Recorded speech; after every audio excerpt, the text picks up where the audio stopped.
بسم اللہ الرحمن الرحیم۔ السلام علیکم ورحمۃ وبرکاتہ۔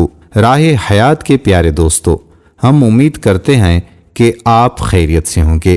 ہماری دعا ہے کہ اللہ پاک آپ کو سدا عافیت کے سائے میں رکھے، آمین۔ دوستو، اس سے پہلے کہ ہم اس ویڈیو کا آغاز کریں، آپ سے گزارش کرنا چاہوں گا کہ یہ بہت ہی بڑے ثواب والا کام ہے جس کے بارے میں آج کی اس ویڈیو میں ذکر ہوگا۔ تو سب سے پہلے آپ اس ویڈیو کو شیئر کر دیں، اس کے بعد بیٹھ کر آرام سے یہ ویڈیو دیکھیں اور ہماری بات سنیں۔ پیارے دوستو، رسول اللہ صلی اللہ علیہ وآلہ وسلم نے فرمایا کہ کلام میں سب سے افضل کلمات سبحان اللہ والحمدللہ ولا الہ الا اللہ واللہ اکبر ہیں، بروایت مسند احمد، حدیث نمبر 6412۔ ناظرین، ایک روایت میں یہ وضاحت ہے کہ قرآن مجید کے بعد سب سے افضل کلمات یہی ہیں، اور ایک حدیث میں ان کو سب سے پاکیزہ کلمات فرمایا گیا ہے، بحوالہ مسند احمد، حدیث نمبر 20126۔ دوسری حدیث میں ان کلمات کو سب سے بہترین کلمات قرار دیا گیا ہے۔ ان کلمات کی فضیلت میں چند احادیث آپ کی خدمت میں پیش کرتے ہیں۔ دوستو، سبحان اللہ، الحمدللہ، لا الہ الا اللہ، اللہ اکبر کے عظیم الشان فضائل کے بارے میں شیخ الاسلام ابن تیمیہ رحمۃ اللہ علیہ فرماتے ہیں کہ ان کلمات کے فضائل میں صحیح احادیث بہت زیادہ ہیں، اور امیر صنعانی رحمۃ اللہ علیہ نے لکھا ہے کہ ان کلمات کی فضیلت میں اتنی کثیر احادیث وارد ہیں کہ جنہیں لکھا اور شمار نہیں کیا جا سکتا، بحوالہ سبل الاسلام۔ البتہ ہم آج کی اس ویڈیو میں آپ کو ان فضائل سے چند فضائل بتانے جا رہے ہیں جن کا ہم نے آپ کے لیے خاص طور سے انتخاب کیا ہے، اور ان احادیث سے ان کلمات کی فضیلت کے بارے میں واضح ہوتا ہے۔ اس بارے میں جاننے کے لیے آپ سے گزارش ہے کہ ویڈیو کو آخر تک ضرور دیکھیے گا، اور ہمارے چینل راہ حیات آفیشل کو سبسکرائب کر کے بیل آئیکن کو پریس کر لیجئے۔ پیارے دوستو، ابن مسعود رضی اللہ تعالی عنہ سے روایت ہے کہ نبی کریم صلی اللہ علیہ وآلہ وسلم نے فرمایا کہ جس رات مجھے معراج کرائی گئی، اس رات میں ابراہیم علیہ السلام سے ملا۔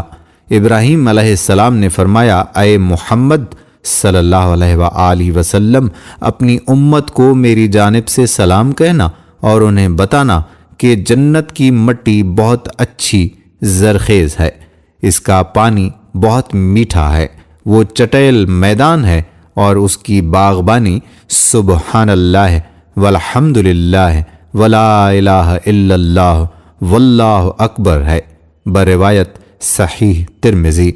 دوستو، رسول اللہ صلی اللہ علیہ وآلہ وسلم نے فرمایا، یہ چار کلمات اللہ تعالیٰ کو سب سے زیادہ پسند ہیں، کوئی حرج نہیں کہ کہیں سے بھی ان کی ابتدا کی جائے، سبحان اللہ والحمدللہ ولا الہ الا اللہ واللہ اکبر، بحوالہ صحیح مسلم، حدیث نمبر 2137۔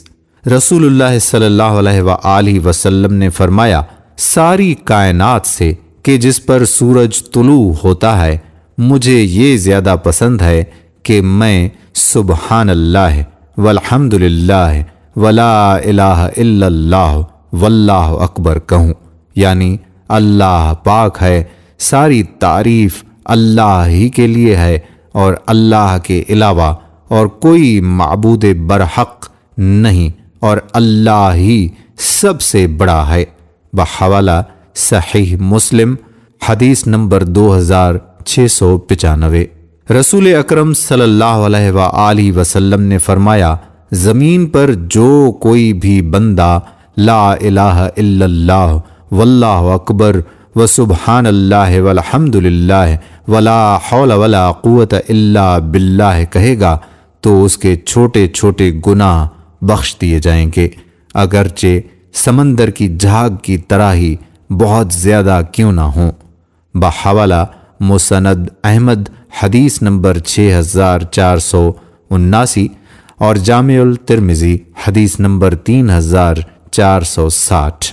رسول اللہ صلی اللہ علیہ وآلہ وسلم ایک ایسے درخت کے پاس سے گزرے جس کی پتیاں سوکھ گئی تھیں۔ آپ نے اس پر اپنی چھڑی ماری تو پتیاں جھڑ پڑیں۔ آپ نے فرمایا الحمدللہ و سبحان اللہ ولا الہ الا اللہ واللہ اکبر۔ یہ کہنے سے بندے کے گناہ ایسے ہی جھڑ جاتے ہیں جیسے اس درخت کی پتیاں جھڑ گئیں۔ بحوالہ جامع ترمذی حدیث نمبر 3533۔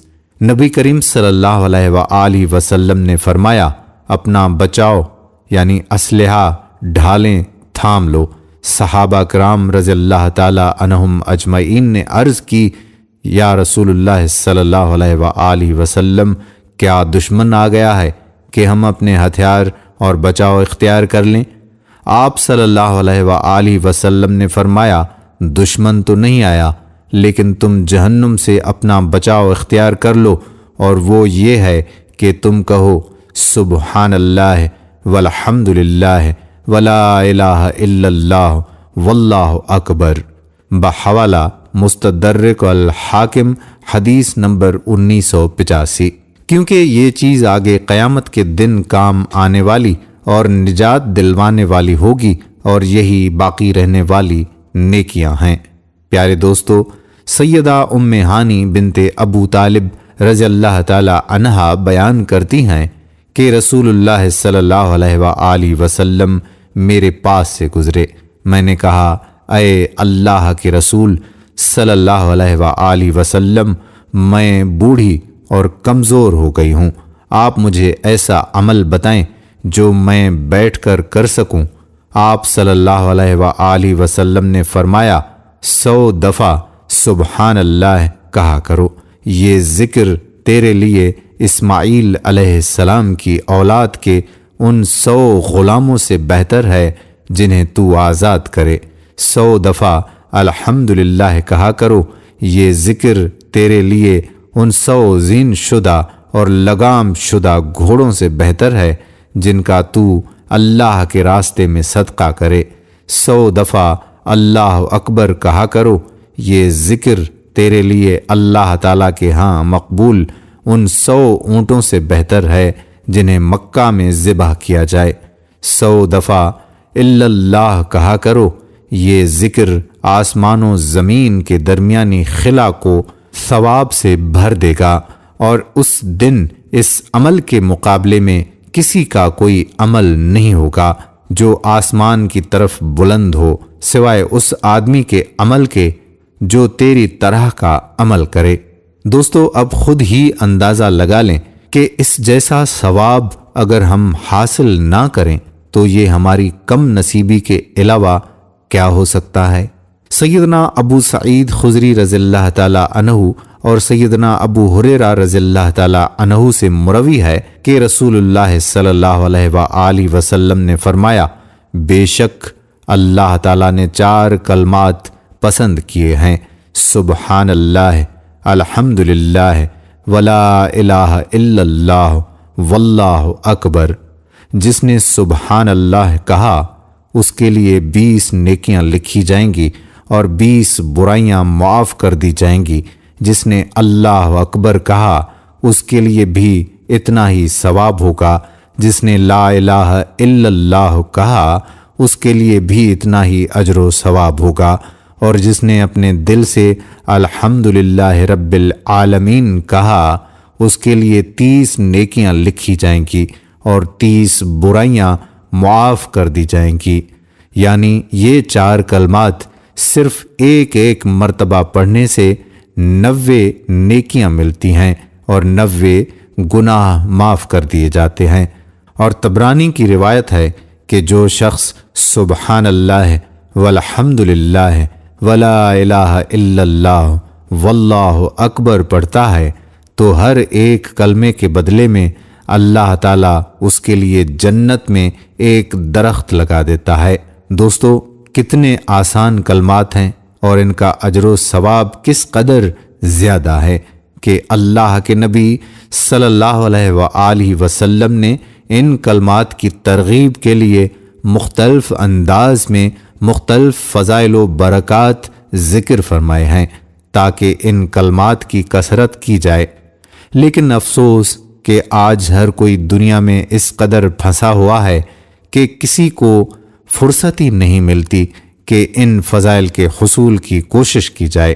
یاد رہے کہ ان کلمات کی قیمت اور وقعت کا اس وقت اندازہ ہوگا جب ہماری یہ فانی آنکھیں بند ہو جائیں گی اور حقیقت کی آنکھ کھلے گی، اور اس وقت انسان افسوس کرے گا کہ ہائے افسوس، کیا کمائی کرنی چاہیے تھی اور کیا کرتا رہا۔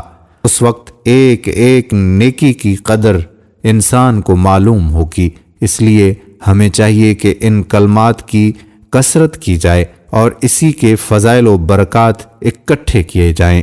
دوستو، ان کلمات کی تاکید کا اندازہ اس حدیث سے بخوبی لگایا جا سکتا ہے کہ سیدنا ابو ہریرہ رضی اللہ تعالی عنہ سے روایت ہے کہ وہ درخت لگا رہے تھے، قریب سے نبی کریم صلی اللہ علیہ وآلہ وسلم کا گزر ہوا تو فرمایا، ابو ہریرہ کیا بو رہے ہو؟ میں نے عرض کیا درخت لگا رہا ہوں۔ فرمایا، اس سے بہتر درخت تمہیں نہ بتاؤں؟ عرض کیا، ضرور یا رسول اللہ صلی اللہ علیہ وآلہ وسلم۔ فرمایا، کہو سبحان اللہ والحمدللہ ولا الہ الا اللہ واللہ اکبر۔ ان میں سے ہر کلمے کے بدلے جنت میں تمہارے لیے ایک درخت لگے گا۔ بروایت صحیح ابن ماجہ، حدیث نمبر 3084۔ دوستو، اس لیے ہر مرد اور ہر عورت کو چاہیے کہ وہ کم از کم ان کلمات کی ایک تسبیح صبح اور ایک تسبیح شام کو لازمی پڑھ لیا کرے، تاکہ ان کلمات کی برکات سے کچھ حصہ ہمیں بھی مل جائے۔ ان کلمات کی تسبیح پڑھ لینے پر آپ کو کیا ملے گا، اس بارے میں ہم سوچ بھی نہیں سکتے، کیونکہ اللہ تعالی ہمیں جو کچھ آخرت میں عطا فرمائے گا اس کا تصور انسانی ذہن سے باہر ہے۔ آپ نے بھی یہ بات اکثر سنی ہوگی کہ بزرگان دین فرماتے ہیں کہ اگر جنت کی حور سمندر میں تھوک دے تو سمندر کا پانی میٹھا ہو جائے، اور اگر جنت کی حور آسمان سے اپنی انگلی نکال دے تو سورج کی روشنی ماند پڑ جائے۔ اس لیے ہم اس اجر کے بارے میں تو نہیں سوچ سکتے، البتہ اگر آپ یہ تسبیح پڑھتے ہیں تو جو فضائل آپ نے احادیث کی روشنی میں سنے، آپ ان سب کے مستحق ہو سکتے ہیں۔ یاد رہے کہ ایک تسبیح تو کم از کم ہے، آپ ان کلمات کی جتنی کثرت کریں گے آپ اتنا ہی اللہ کے نزدیک ہوتے جائیں گے۔ اللہ سے دعا ہے کہ اللہ ہمیں دین کی سمجھ نصیب فرمائے اور اس کے مطابق زندگی بسر کرنے کی توفیق عطا فرمائے۔ دوستو، ثواب کی نیت سے اس ویڈیو کو شیئر ضرور کر دیجیے گا۔ آنے والی ویڈیو تک آپ کا میزبان قادر بخش کلہوڑو آپ سے اجازت چاہتا ہے۔ اللہ حافظ۔